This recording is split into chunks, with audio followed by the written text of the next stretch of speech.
From the WRAL News Studios in Raleigh, North Carolina, this is the WRAL Daily Download, an in-depth conversation on a story worth talking about. Welcome to the WRAL Daily Download. I'm Julian Grace, and today's deep dive conversation is with WRAL climate reporter Liz McLaughlin. Today, we're talking about toxins in the water. According to a recent report, one company has contaminated more than 8,800 wells, and that contamination has impacted the drinking water for some North Carolinians. Some of those toxins are called forever chemicals or PFAS. So Liz, let's start with a simple question. What is PFAS? So PFAS is kind of a chemical jargony term, right? It's an acronym for per and polyfluoroalkyl substances. Kind of makes your brain want to explode. Probably most people have heard them called forever chemicals. And they're called that because of their unique ability to persist in the environment for centuries, in the human body for decades, to bioaccumulate. And they're convenient and have been used proliferating our society for so long because there is a use for them. That pizza box that you get isn't covered and soaked in grease because it has these chemicals inside.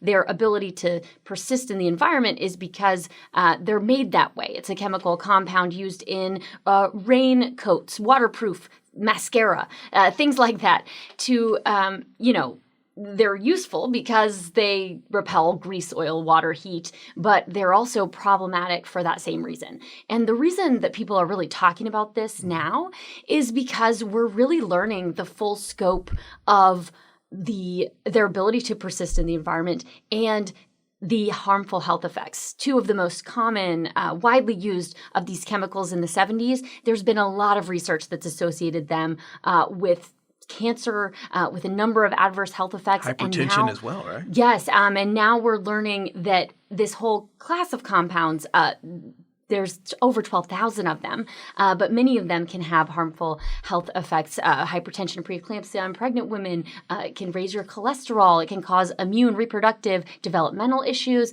The list goes on.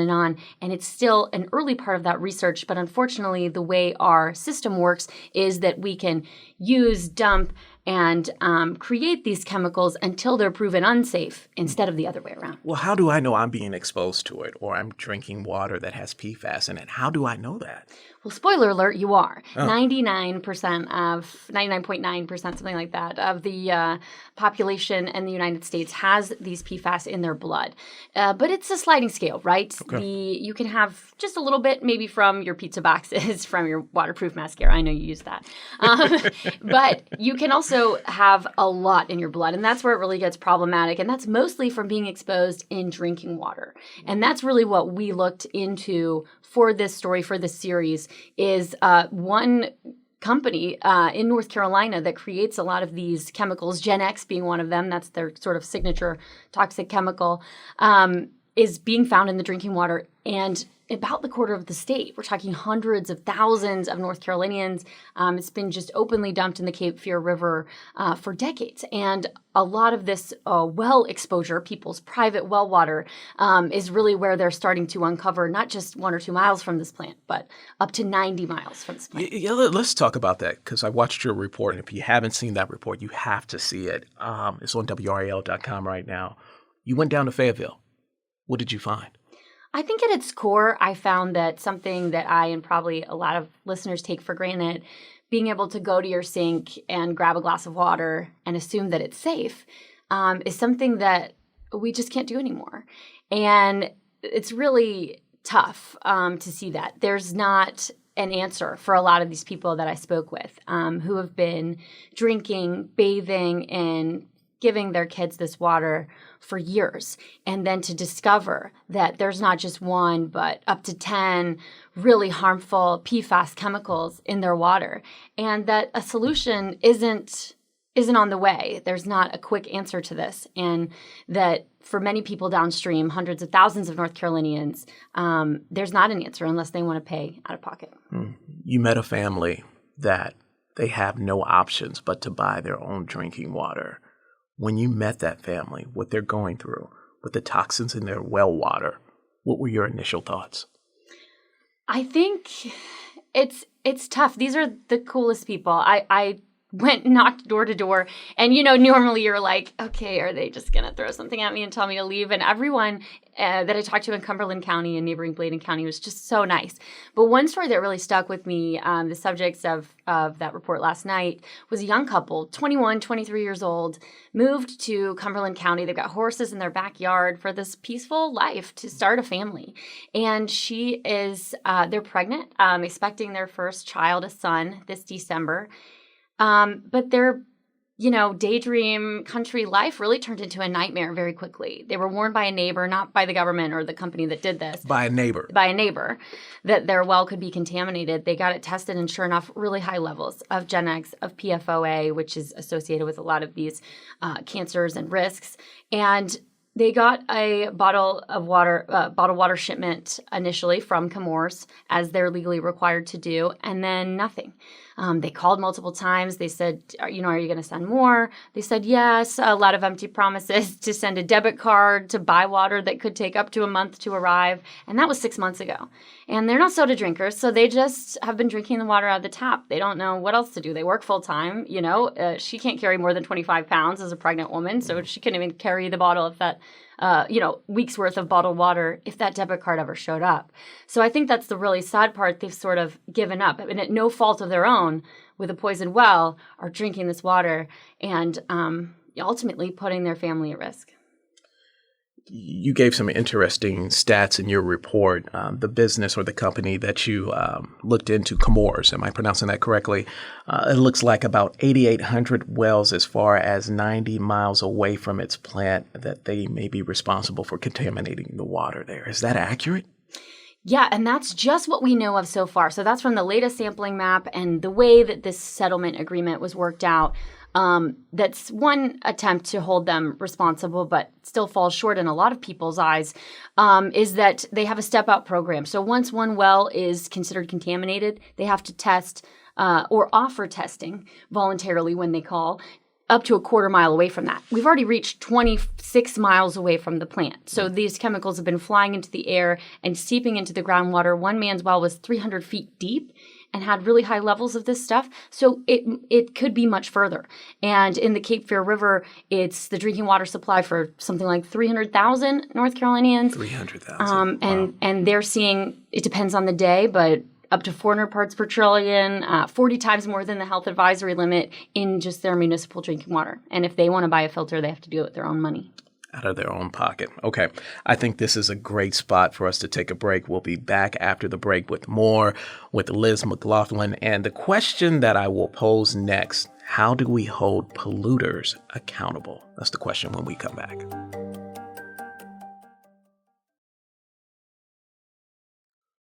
We are back with WRAL's climate reporter, Liz McLaughlin, and we are talking about toxins in our community. Liz, how do we hold polluters accountable? Can we? It's a great and complicated question. In this specific case, Chemours, they are a powerful chemical company, an offshoot of chemical giant DuPont, created in part to avoid liability from a lot of the polluting that DuPont did, and health effects from that in West Virginia. So they were already avoiding a lot of it and fighting a lot of this in court, including the EPA's own health advisory, which isn't a regulation, it's just a suggestion. I think a lot of the advocates that I've spoken with, the lawyers, policymakers in D.C., the first step is to stop creating and polluting these chemicals. Because of a consent order, Chemours has put in an oxidizer, a lot of technology. They're building a barrier wall right now. This technology all existed decades ago, and they didn't use it until they were legally required to do so.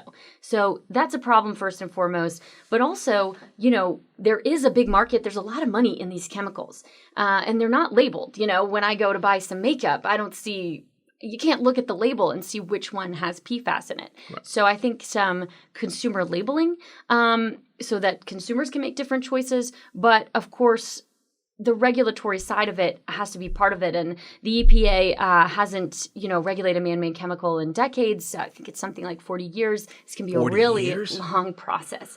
And again, this health advisory level isn't a regulation. It's just to let people know, hey, this level could be dangerous based on available evidence. And they're fighting that.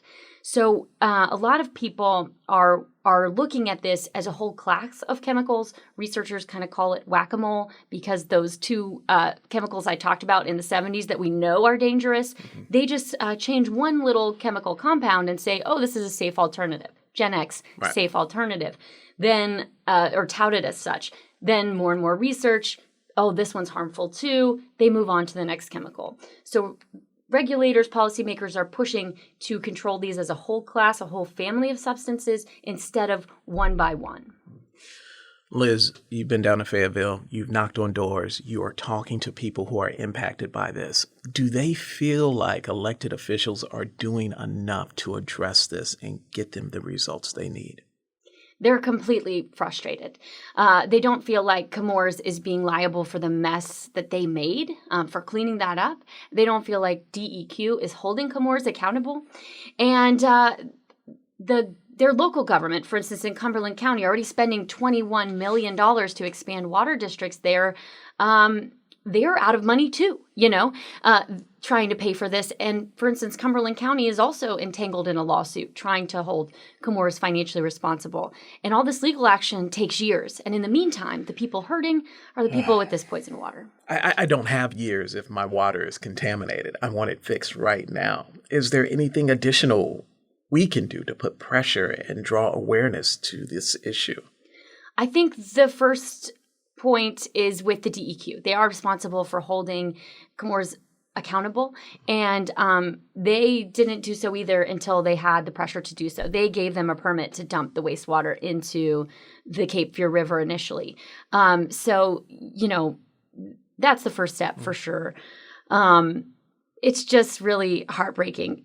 A lot of these people, some people say, well, just move. I mean, could you just move? I've heard that before. Could you just pick up your home and move? And I think one thing that's notable here is that it's just the drinking water that's protected. In some cases, Chemours only has to provide a water filter for 3 sinks. They're still bathing in it. They're still putting this on their vegetables. And an NC State professor just did a study analyzing these vegetables, and there's tons of PFAS in them because, it's still in the water. They're feeding livestock, feeding animals, and in the meantime, seeing these sort of anecdotal weird occurrences, right? I'm having animals die. There's a lot of people on my street have cancer. I've been hearing a lot of things like that. And it's also going to take years for these studies to figure out a correlation. And in the meantime, it just seems like a lot of suffering. That seems like why it's defined as a forever chemical, right? It's all around us. Hearing about holding these companies responsible, it just seems like it's so much red tape to do so. It absolutely is. And I think, some of that is by design. We want to spur innovation in this country, and a lot of policy is written as a free and open marketplace. But there really has to be a fine line. And I think that was an interesting point that I kept hearing over and over again, that the way our country works is that we can use and create these chemicals until they're proven harmful instead of the other way around. Shouldn't we prove that they're safe first? So let's be proactive instead of reactive. Exactly. Let's talk about policy. The Biden administration, just going back through a couple of articles that I read just recently, set a goal to curb environmental hazards like PFAS. Is the administration making progress in this area? So they are.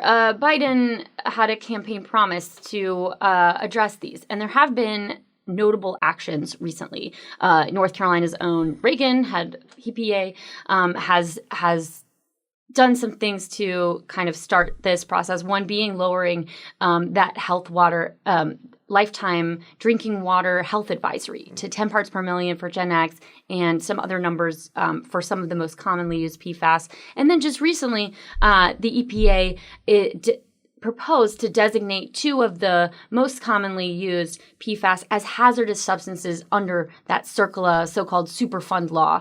And it's a lot of jargon again. But what that could do is increase transparency, because that would increase reporting of when these are used and spur funding for the cleanup process. So there are steps being made, but a lot of people think it's not enough. Not enough. Someone's going to be listening to this and they will ask themselves, how can I be an advocate for myself and my community as far as addressing the toxins that are there? What would you say to them? Well, there are a lot of organizations that are starting to look at this, a lot of consumer or just community advocacy organizations in our area. I got to say, I didn't know what to do either. And this pregnant woman that I interviewed, I sent her a filter from Amazon because I just couldn't stomach her not having a solution. There are some over-the-counter ones, by the way, that filter out these PFAS.